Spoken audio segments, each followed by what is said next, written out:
Hey guys, welcome to Impact. In this video, we will look at one very less explored area. What are the challenges in our border management? Why does, in spite of having such a huge force and so much effort, money being invested into, why do some certain incidents keep happening, and why? What are the challenges to our border population? So this is the topic of the video. This is important.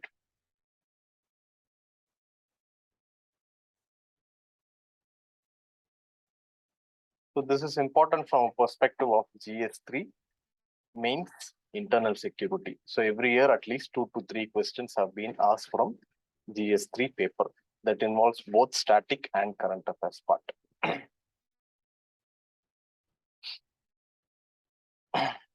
So we will be dealing not with the entire component of border management, that is a huge area. We will be dealing with one very small area of border management of what is the challenges that actually are present at the Indian border. So these are some of the news clippings. We have 3 news clippings here, and all these are from very recent news articles. It says that we are lodging a protest with Pakistan over infiltration build arms smuggling. BSF is launching a drive to detect possible cross-border tunnels from Pakistan. And it is being, our Home Minister is telling it's difficult to stop infiltration without local authorities' help. So in spite of having such a huge border guarding force, investment in technology, manpower, these issues continue to bother us. Now we will see why these issues continue to bother us. Is there only a mistake, not things to be done or improved from our part, or there are some natural problems that already exist per se, which will need a lot of effort in terms of human resource, financial resource, and technology to solve. So we'll be looking at the following factors. What makes our border management difficult? So we'll be looking at terrain, climate, the vacancies in the paramilitary forces, which are the actual border guarding forces, infrastructure. There is something called artificial and natural boundaries. We'll have a look at that, and also the technology that is required. So here it is one of the clippings from a newspaper wherein a tunnel has been unearthed along the border. So they use both state and non-state actors from other countries. They use this to smuggle people, to smuggle drugs, to smuggle fake Indian currency notes, and also to smuggle people and terrorists. So first, let us look at the geographical issues of what makes our border management difficult. So if we can see in this picture, our border, first, it is a very, very huge border. That itself is a very big challenge for us to manage. Not only land border, we even have a very, very big coastal border. Our coastline is of over 7,001 kilometers coastline alone. So there are some infinite numerous landing spots on all these coastlines, which makes it very difficult to man every area. Now, if you are looking at the land boundary, so here, let us, if you are starting from Gujarat, we will find that this area has a natural feature called a creek, and it is named Sir Creek. So there's also a boundary dispute going on. Now, if you're moving forward, this is a dry area, the Ran of Kutch, and then followed north by the desert. In Punjab, we will have a lot of, the plain area, plus we have a lot of rivers coming in from the border. And this area is a hilly area. In this area, all along the China border is entirely hills with altitude ranging from 6,000 meters to 8,000 meters. And it's a huge series of hills, which makes the border completely inhospitable for normal population to live. Yes, there are people living here and there, but you're taking this border region as a whole, it makes it very difficult to live. Now, then, if you're looking at this area, India-Myanmar border, it's filled with forest, rivers, and difficult hilly terrain. So here, in all along the Bangladesh border, we have a lot of rivers that is going from India into Bangladesh, and we have delta regions, swamps, marshes. Now, we are having this variety of geography. Now, what makes this challenging to border effectively patrol this area is, to patrol a creek, you cannot simply go on foot. You cannot go on with your jeep. You need specialized equipment to patrol a creek. You need boats which are tailored to move quickly, swiftly in a smaller areas. Your normal vehicles will not work in a desert region. BSF has a camel contingent even today to effectively patrol these areas. Now, rivers cannot be effectively monitored by normal fencing. There you need some other different equipment. For example, lasers can be used there. And you need people who have been trained to stop infiltration all along this river areas. And forest areas. In forest areas, it is not, if it is, let us say it's a plain area with the flat ground, you have one watchtower, it will cover a huge area. But in a forest, that is not possible. Similarly, the same conditions with the hills. Hills, there is a series of hills, and you can maybe choose one high point, and you can have visibility over the few hills on this side and few areas on this side. Even then, you won't be having complete visibility on both the areas. So hills make it where visibility is difficult. Number one. Number two, the climate. Starting from scorching heat on the Pakistan border and Rajasthan, we have areas like Siachen where the temperature goes from -40 to -70. Wherein if a soldier touching his gun without the proper gloves, his fingers will get frostbitten in a matter of seconds. So there are a few videos in YouTube where you can see that soldiers have been breaking eggs with hammer in Siachen. That is difficult. It shows how difficult it is to even survive there. Siachen is right here at the tip. So all along this border, again, the altitude is very high. We have very less oxygen. Temperature is very low. We have from even some parts even have water scarcity. The Indo-Nepal boundary is an open boundary, which again makes it a bit difficult to man. There is a lot of interaction of movement from people to movement of people and goods.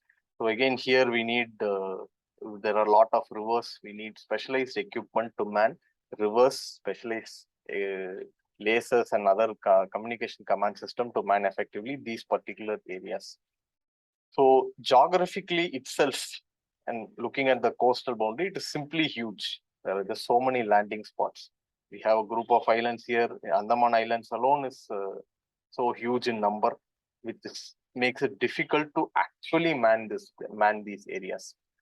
So geographically, this poses a very huge challenge for us in terms of men, money, equipment, and infrastructure that is needed to man our borders effectively. Moving on to the next slide, vacancies. So recently, this was one article which has come up recently, which said there are around 85,000 vacant posts are there, the paramilitary forces alone. So some estimates say it is around 70,000, some estimates say it is around 1 lakh. So huge number. This is not a very small vacancy. This is just a huge number of vacancy that is present in the paramilitary forces. So this also causes strain in the people who are already working inside the border. It causes stress and strain among them. You will also find that there's a suicide rate is also very high among the paramilitary forces. So this is also another big challenge why we cannot effectively man the posts. And coming to natural and artificial boundaries. There are some geographical features which will naturally act as a boundary. For example, you take Himalayas, the hills, the width alone exists for 200, 300 kilometers.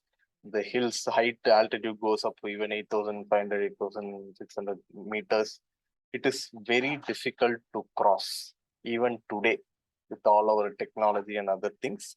It is very difficult to cross. Now, when you are having such a place, there will be almost minimum people interaction, and it acts as a natural boundary.